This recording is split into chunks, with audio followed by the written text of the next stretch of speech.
আজকে আপনারা জানেন যে 21শে জুলাই রোহান আমাদের এখানে আসছে। আজকে প্রায় 2 মাস, 2 মাসের 6 দিন কম। এই সময়টাতে আজকে রোহানের যে হাসি মাখা চেহারা আমরা সবাই দেখতে পাচ্ছি, বিগত সময়গুলোতে কিন্তু বিষয়টা এত সহজ ছিল না।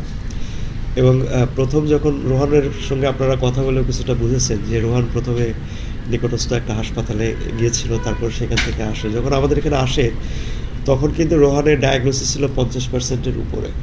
মানে আমাদের দেশে শ্বাসনালে পড়ে যাওয়া, ডিপ বার্ন হয়ে যাওয়া এরকম একটা রোগীকে আসলে ওকে আমরা সুস্থভাবে বাড়িতে ফেরত দেওয়ার সুযোগ আল্লাহ তাআলা আমাদের করে দিছে।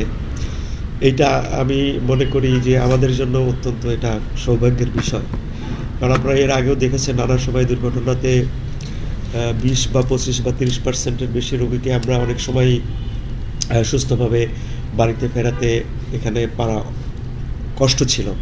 তো আমরা এই বিষয়টা নিয়ে আমরা খুবই খুশি যে অবশেষে রোহানকে আমরা তার বাড়িতে সুস্থভাবে ফেরত পাঠাতে পারছি। মানে রোহানের নিজের দিক থেকে ভালো হওয়ার জন্য যে একটা মেন্টাল যে এফোর্ট, সেটা কিন্তু অনেক বেশি ছিল। হ্যাঁ, এবং ওকে আমরা সবসময় এনকারেজ এটা করেছি যে ও যদি ভালো হতে চায় তাহলে ভালো হবে। মানে ভালো হওয়ার যে, কারণ এই ধরনের পেশেন্টের মানসিক যোগটা অত্যন্ত গুরুত্বপূর্ণ। এবং আমরা দুঃখের সঙ্গে বলি যে আমরা এর মধ্যে 2-1 পেশেন্টকে যা মানে আমাদের হারিয়েছি, তাদের মধ্যে কিন্তু মানসিক ডিপ্রেশনটা অনেক ছিল। তো এইরকম একটা বিষয়টা শরীরের 40% অধিক পুড়ে যাওয়া একটা মানুষের, এইটার শারীরিক কষ্টটাও কিন্তু অনেক বড়। এটা মানসিক কষ্ট, অনেক সময় আমরা বলি সাইকোসোমাটিক ডিসঅর্ডার। মানে তার যে সোমাটিক যে কন্ডিশন, অর্থাৎ বডির যে কষ্ট, পেইন, 40% পড়ে যাওয়ার যে পেন, এটা কিন্তু এই ধকল সামলানো কিন্তু মাত্র 14 বছর বয়সের একটা ছেলের জন্য আমি মনে করি অনেক বড় ব্যাপার, অনেক কঠিন ব্যাপার। এবং রোহান আজকে এই অবস্থায় যে ফেরত আসছে, আমি মনে করি যে সবচেয়ে বড় কৃতিত্ব রোহানের নিজের। অর্থাৎ সে এটাকে ওভারকাম করবার জন্য তার এফোর্টটা সে 100% দিতে পারছে, এবং আমরা আমাদের দিক থেকে তাকে সহযোগিতা করতে পারছি। এটাকেও আমরা মনে করি যে আমাদের সৌভাগ্য।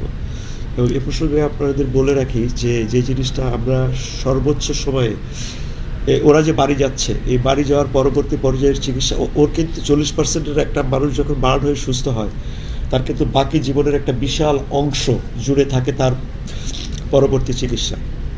আমি কথা প্রসঙ্গে বলবো যে আজকে আমরা জাতীয় যে ওদেরকে নিয়ে তদন্ত কমিশন গঠন হয়েছিল, তার সঙ্গে আমাদের স্বাস্থ্য মন্ত্রণালয়ের যে একটা অর্থনৈতিক একটা বিভাগ থাকে, যারা বিভিন্ন সহযোগিতা করে থাকেন। অর্থাৎ আমাদের মন্ত্রণালয় কিন্তু স্বাস্থ্য মন্ত্রণালয় এবং বিশেষ করে প্রধান উপদেষ্টার দপ্তর থেকে প্রতিনিয়ত এদেরকে কিন্তু এই ঘটনা শেষ হয়ে গেছে বাংলাদেশে যেটা হয়, যে একটা ঘটনা যখন মিডিয়াতে হাইপ থাকে তখন পর্যন্ত সবাই খবর রাখে, তারপরে কিন্তু খবর রাখে না।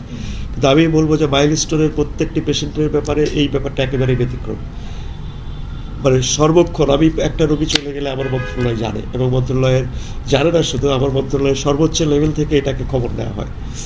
ইভেন আমাদের অ্যাডভাইজার ম্যাডাম, সহকারী অ্যাডভাইজার স্যার, এবং আমাদের সচিব মহোদয়, ডিজি মহোদয়, প্রত্যেকেই কিন্তু এদের ব্যাপারে, মানে বাংলাদেশের চিরাচরিত যে প্রথা আছে যে মিডিয়া হাইট চলে গেলে আর খবর নেওয়া হয় না, সেই জায়গা থেকে কিন্তু মাইলস্টোনের রোগীদের প্রতি যত্ন নেওয়ার ব্যাপারটা একেবারেই আলাদা।